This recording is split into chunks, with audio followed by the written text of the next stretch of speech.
Hey, welcome to one more video, and on this video I'm going to tell you what a network admin does in OCI, because a lot of times people are confused and then they don't know if their existing role of the role that they do nowadays who get any opportunity to work in the cloud. And I want to kind of demystify that a little bit, and I'm very glad to be able to share with all of you today. All right, you ready?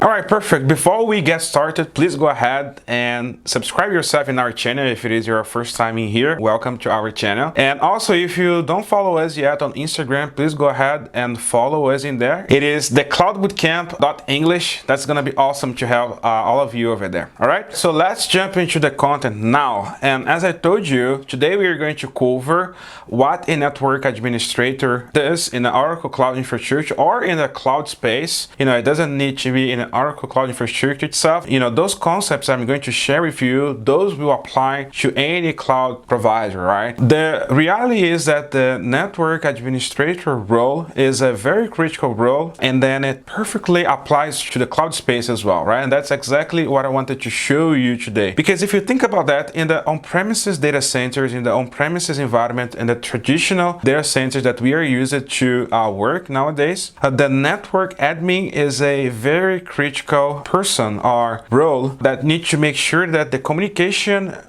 between all the clients, all the servers are working just fine. If you think about that, if there is an outage or if there is an issue in the networking inside of a data center, that means a big problem. Basically means that the clients cannot communicate to the servers, means that the application servers cannot communicate with to the database servers. So that's a huge issue, right? And that's not different in the cloud space. Because of that, the network admin role is very much important in the cloud space as it is in the on-premises environments. That's what I wanted to show you today. And to show you, I wanted to start talking a little bit about the main building blocks of our cloud infrastructure, especially on the networking side. And that is, you're going to see in the image right there.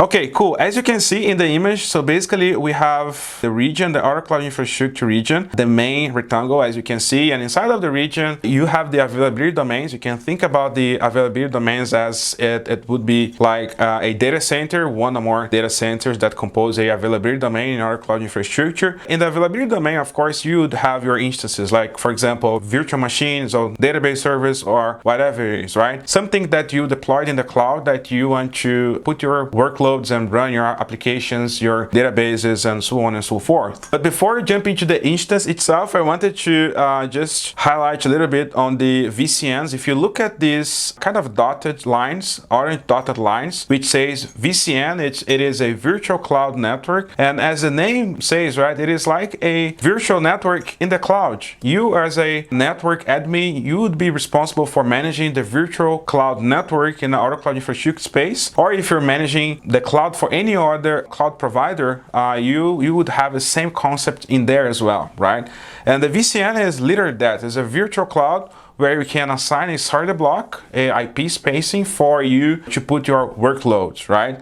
And if you dig a little bit deeper, you have the subnet. So as you can see, you have the subnet A and the subnet B. And the subnet in here is basically a segment of the VCN. If you look at the starter blocks in here are basically small segments of the main starter block of the VCN. So you can think about that, as you would be creating small pieces of network segments inside of the bigger VCN. That's all what it is, right? And in addition to that, you have a few other components, like, for example, the full route table or the route table itself, which basically you say the path that the traffic needs to take based on the starter blocks. And also you have the secured list, right, which is similar to a firewall. It's like a firewall in the cloud that you can have the rules inside of it that will say, which kind of traffics are allowed in and out of your subnet.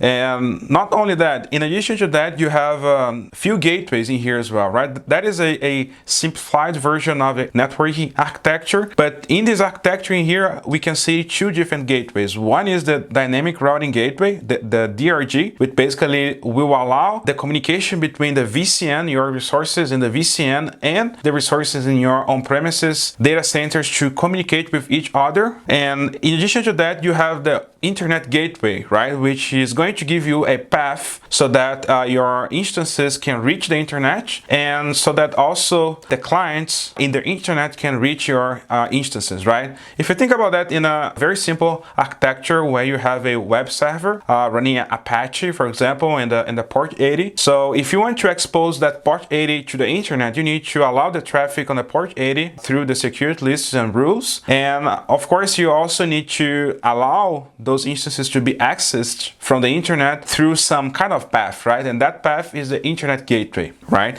And those are the main building blocks. Now, think about that. You as a network admin, you do similar things, or all of this in an on-premises data center, isn't it? In the cloud, you're going to do all of this, right? But with just one difference. In the cloud, you need to learn a few of the common things or different things that in an on-premises environment you don't have, right? Some new resources, new features, some naming conventions that will change. Those things will, of course, change. And in addition to that, in Oracle Cloud or any other cloud vendor, you would have many more features than you would have in an on-premises data center, right? You would have many other resources, many other features that you need to learn. And then those are pretty much the differences that you would need to learn in order to work in the cloud space as a network admin. But think about that. Think of the huge opportunity that is there for you, right? If you're working in an on-premises data center today and you're thinking, yeah, okay, well, with this cloud stuff, right, I will not get any opportunity at all because I'm just one network admin. And I need to say that maybe you're not right, because if you see there is a huge opportunity, right? You as a network admin, you're going to have a critical role in the cloud space as well. You need to maintain all this stuff running, right? All this VCN implementation, all the routing tables, all the security lists, all these gateways, all of these things will be your responsibility as network admin to operate and make sure that you keep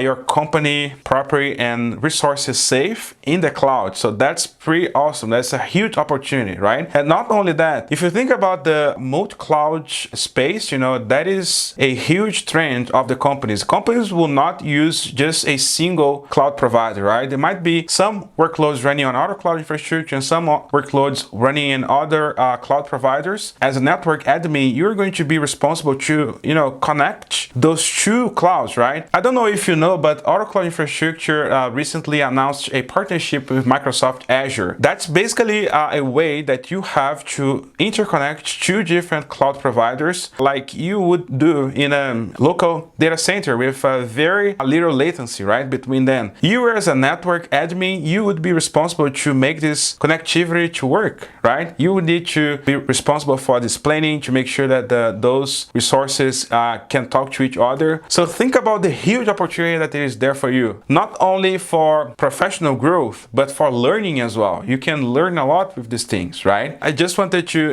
do a quick pause and make sure that you can see and you can visualize the great opportunity that is there for you. But maybe you're thinking, right? Okay, so I have a lot of experience and then I work with networking for a long time. Do I need to do something to take advantage of these opportunities? And the answer is yes. You need to, specialize yourself in the cloud. You need to learn how these building blocks work in the cloud, how, those technology work together so that you can excel yourself in the company that you're working or even in the new opportunities that will be waiting for you. But you need to specialize yourself. There is no secret in here, right? There is no magic. You need to know the technology so that you can add value to the companies that you'll be working with. All right, think about that. That's a great opportunity for you as a network admin professional. All right, so that's all for this video. I hope you have enjoyed this content. So I just wanted to share my view with you so that you can see that there is a great opportunity. You just need to be ready because the opportunity will be ready for you. All right, so if you like this video, please give me your thumbs up and leave your comment in here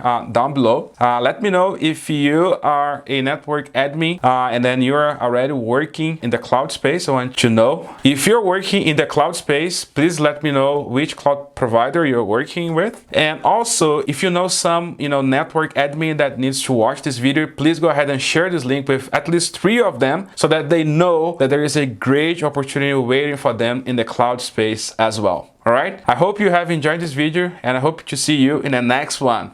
Thank you for watching.